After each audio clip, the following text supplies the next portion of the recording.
It is officially fight week for Moses Itauma versus Filip Hrgovic for the IBF World Heavyweight title, and boxing fans are split. Some fans believe that this fight has come one fight too early for Moses Itauma.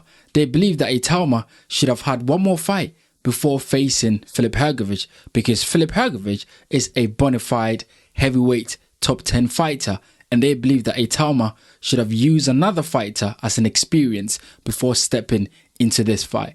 Others believe that this is the time for Moses Itauma to show that he's going to be a great fighter. If he can beat someone like Filip Hrgovic, then Itauma will go on to achieve great things. Now, I am interested to know what you guys think about this. Where do you sit on the fence here? Do you think that this fight is too early for Moses Itauma, or do you think it is the right time for Moses Itauma to have this fight? And that's why I'm asking, if Filip Hrgovic stops Moses Itauma, what happens next? What happens to Moses Itauma? He's 21 years old. Is he going to come back? Does he have to rebuild? How do you see this? Get in the comment section and let me know. Now, before I tell you guys what I think about this, I want to say that I did a tactical breakdown for this fight where I talked about 3 factors that I believe will decide this fight. So I'm going to put that in a pop-up banner somewhere up there and you can watch it right now. Now, look, before I tell you where I sit when it comes to whether Itauma is taking this fight too early or whether it's the right time, I want to go back in history, because when you talk about taking fights early, it is a normal thing in the heavyweight division, because we know that the number of fighters that are the youngest heavyweight champions in history, Muhammad Ali is part of it. Mike Tyson is the one leading the pack. And then you've got Floyd Patterson, George Foreman is in the fold as well. But I want to talk about something, because when this fight happened, Sonny Liston versus Cassius Clay, this was a fight where a lot of people thought that Muhammad Ali should not take this fight. Well, Cassius Clay then, people thought this was a bad mistake for Cassius Clay to take on Sonny Liston, who, by the way, was feared by everyone in the heavyweight division. Like, nobody wanted to get into the ring with Sonny Liston because he was knocking everyone out, because he was scary, too much power, and Sonny Liston had some really bad guys behind him. So nobody wanted that work with Sonny. But Cassius Clay wanted that work, and people thought that he was crazy. And as you can see here, this is Cassius Clay, Muhammad Ali, taunting Sonny Liston and his team as they walk in for their open workout and the weigh-in. Muhammad Ali was taunting them because he was trying to get into Sonny Liston's head. He was trying to get the edge when it comes to the mental side of boxing, and people thought Muhammad Ali was crazy. During that time, the newspapers, what they were writing was that Cassius Clay is crazy and that he stood no chance against the beast, the monster in Sonny Liston.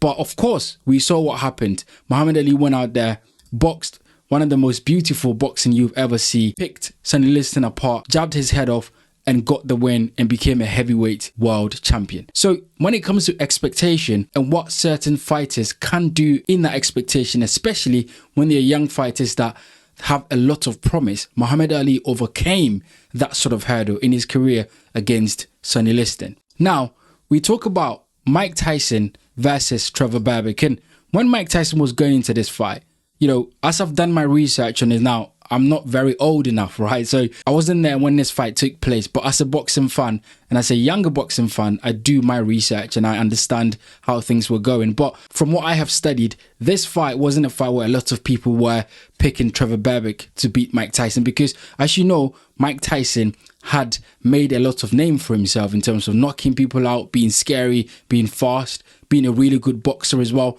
And everybody knew about Mike Tyson. So at the age of 20, when Mike Tyson was stepping in the ring versus Trevor Berbick, people thought that Mike Tyson was going to win this fight, right? From what I have read, not a lot of people thought that Trevor Berbick was going to trouble Mike Tyson at all because of Mike Tyson's track record going into that fight. So you compare that to Moses Itauma and go, Itauma is also knocking people out and is looking really good. But Itauma is fighting against Filip Hrgovic, someone that has proved himself in the heavyweight division, someone that has had really good wins, someone that is touted to be one of the fighters that have the best chin in the division, someone that is touted to be a tough guy in the division. So Itauma is not coming up against someone that doesn't know exactly what he's doing or someone that is struggling in the division. This is Filip Hrgovic that, you know, is on his way definitely to become a world champion. He is in his prime, right? So Itauma is coming up against a really tough opponent. And that's why people are asking that question.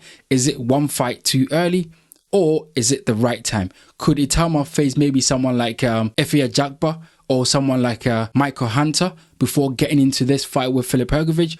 Or is it the right time for Moses Itauma to get in there, beat Filip Hrgovic, announce himself as a bona fide heavyweight champion and go on to achieve great things? We shall see.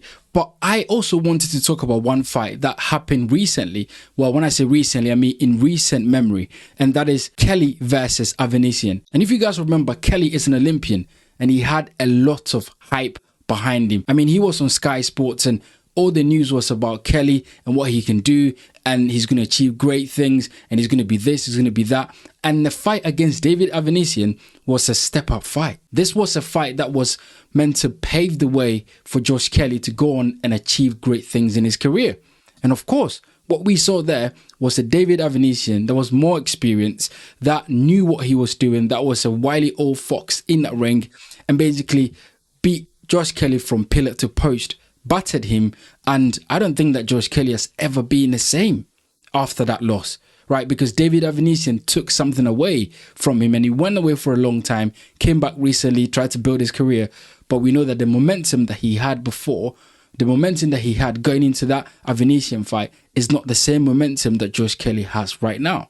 So this is again one fighter that could not live up to expectation when it comes to the hype behind him, when it comes to the media attention and the fact that people are touting him to be, you know, one of the best and someone that's going to achieve great things in boxing. And I think that is the same with Moses Itauma right now, where a lot of people have a lot of hope in Moses Itauma. A lot of people have a lot of belief in Moses Itauma. They think that Itauma is going to do fantastic things in his career.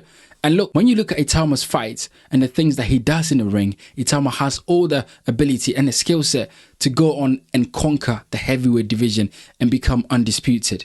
But for me, if I was to ask that question, whether it is too early for Itauma or it is the right time, and if he loses, what happens next? For me, I would say it's about how he loses the fight. If Moses Itauma gets in there and loses on points where he doesn't take a lot of punishment, then he can hold his head up high and go, look, I lost on point, I'm going to rebuild, maybe take one more fight and get back into title contention and then build his experience from there. If Moses Itauma gets in there and gets beaten from pillar to post and gets battered and gets knocked out by Filip Hrgovic, then I think it's a long way back, because number one, everybody in the division would know Moses Itauma's deficiencies.